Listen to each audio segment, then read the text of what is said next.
لیکن یہاں پر جس ڈھنگ سے میں دیکھ رہا ہوں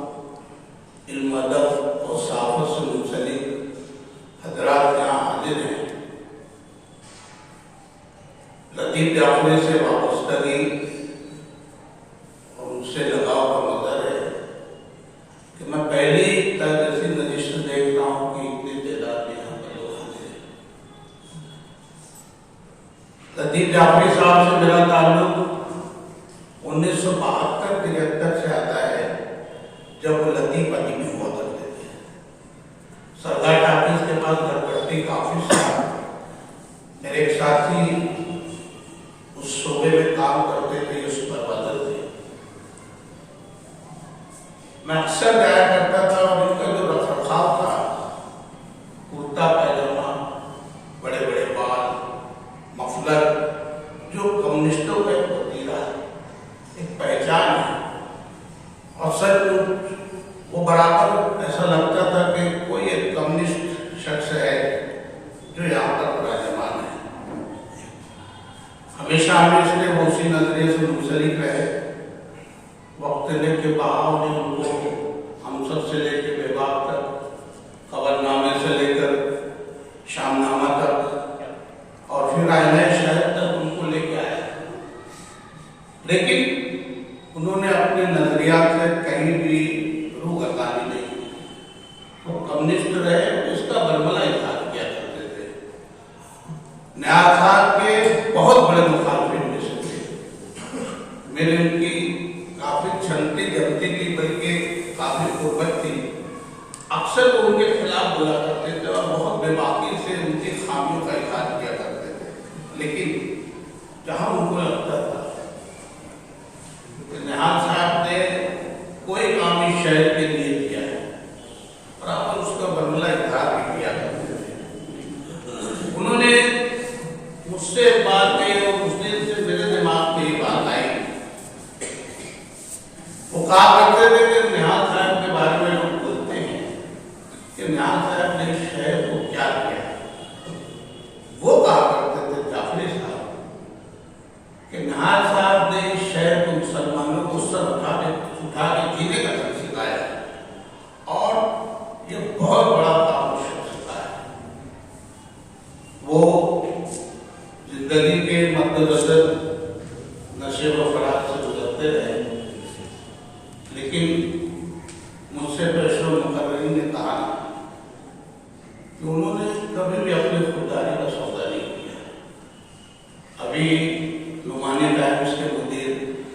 خالد صدیقی صاحب بول رہے تھے کہ جہاں بھی شام نامے کا ذکر آئے گا وہاں لطیف جعفری صاحب کا نام ضرور آئے گا، اور سچ بات تو یہ ہے کہ شام نامے کو صنعتکاروں تک پہنچانے میں، اس کی تعداد بڑھانے میں، اس کی ترقی میں جعفری صاحب کا بہت بڑا ہاتھ ہے۔ جب اس شہر میں رنگین نوال پذیر ہوئی، رنگین کا کاروبار نوال پذیر ہوا، اور گرے کا مارکیٹ چڑھتی پر آیا، تو مجھے یاد ہے جعفری صاحب باقاعدگی سے تانبا کاٹا گیا کرتے تھے، وہاں بیٹھ کر بڑے بڑے ویپاریوں سے، صنعتکاروں سے سوٹ کے بھاؤ، کپڑے کے تعلق سے کپڑے کا بھاؤ، پوچھ تیز، گرتی اٹھتی مارکیٹ کی تبدیلی کے تعلق سے، اور مستقبل میں کیا ہو سکتا ہے اس کا ایک خاکہ و برابر شام نامہ اخبار کے ذریعے لوگوں تک پہنچایا کرتے تھے۔ یہ بہت بڑا کام انہوں نے شہریان کے لیے کیا، اور اگر میں غلط نہیں بول رہا ہوں تو شام نامے کے اوپر ان کا ایک بہت بڑا احسان ہے۔ خالد صدیقی نے کہا کہ اس شخص نے کبھی بھی قلم کا سودا نہیں کیا، انکساری محبت، میل جول، اور جس ڈھنگ سے ان کا بولنے کے انداز تھا لوگوں کو گرگدہ کر لیتا تھا، اور آج یہاں اتنی بڑی تعداد اس بات کی ضمانت ہے کہ وہ شخص بے طرف تھا۔ میں ان کے لواحقین سے، ان کے خاندان کے افراد سے یہ گزارش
دیا. اور سب سے بڑی بات کہ اس پراشوق زمانے میں جہاں ہماری اپنی زبان جسے اردو کہتے ہیں، جب وہ ایک ایسی مشکل کے کنارے پہ آ چکی تھی جس وقت ضرورت تھی ایک ایسے صاحب قلم کی، ایک ایسے ادیب کی جو اردو کو طاقت اور قوت عطا کرے اور اس کو ایک نئی زندگی دے. اور یہ کام یہ جڑا مرحوم مفقود ادیب جعفری نے اپنے کاموں کو اٹھایا. یہ کہنا غلط نہ ہوگا کہ مالیگاؤں کے افق پر صحابیت کی کائنات میں جو سب سے درخشاں ستارہ تھا اس میں سے ایک ستارے کا نام ادیب جعفری تھا. یہ ہماری بدقسمتی کہ وہ ستارہ غروب ہو گیا اور ہم اس سے اس طرح سے پیسہ اور اس سے جس طرح سے ہمیں پیسہ ہونا چاہیے تھا. یہ مشکل کی گھڑی ہے مگر ایسے ہی موقع کے اوپر قرآن کریم نے تعلیم کی اور اس نے فرمایا کہ وہ بشر الذین اذا اصابتهم مصیبہ قالوا انا للہ وانا الیہ راجعون. اس کائنات میں جو بھی آیا ہے اسے پروردگار عالم کی بارگاہ میں لوٹ کے جانا ہے. انسان اپنے ماضی کو بھول کر کے اگر اپنے مستقبل کو یاد کر لے اور سوچ لے کہ کیا ہونے والا ہے، یہ انسان کی حقیقت کی بندگی ہے. بلاخر یہ سکنے کا موقع ہے کہ جاکا عالم کائنات کے سامنے بالخصوص اہلیان شہر اور بالاخص خانوادہ مرحوم کے لیے ہے. میں اہلیان شہر بالخصوص صحافت سے اپنے دلوں منسلک ہیں، یہاں پہ تشریف رکھتے ہیں، ان کی بارگاہ اور بالاخص مرحوم کے خانوادے کی بارگاہ میں ہر تسلیت پیش کرتا ہوں اور پروردگار عالم کی بارگاہ میں دعا کرتا ہوں کہ پروردگار ان کو صبر جمیل عنایت فرمائے اور مرحوم مفقود کو جوار معصومین اعلیٰ علین میں جگہ عنایت فرمائے. اور جس طرح سے انہوں نے اپنی دنیا کی چار چاند لگایا تھا، پروردگار اسی صورت میں ان کی آخرت کی زندگی کو بھی روشن و منور فرمائے. وآخر دعوانا ان الحمد للہ رب العالمین والصلاۃ والسلام علیکم ورحمۃ اللہ وبرکاتہ. یہ تعزیتی نشستیں ہیں، اس میں اب لطیف جعفری صاحب کا جو ہے جو بھی ان کے کام تھے وہ بہت اہمیت کے حامل تھے اور انہوں نے بہت ساری چیزیں وہ کی ہے جس کو گنانا مشکل ہے. اس لیے میں راشٹریہ مسلم مورچہ کی جانب سے ان کو تعزیت پیش کرتا ہوں اور انہوں نے جو اچھے کام کیے اللہ ان کو اچھے سے اچھا صلاح عطا فرمائے.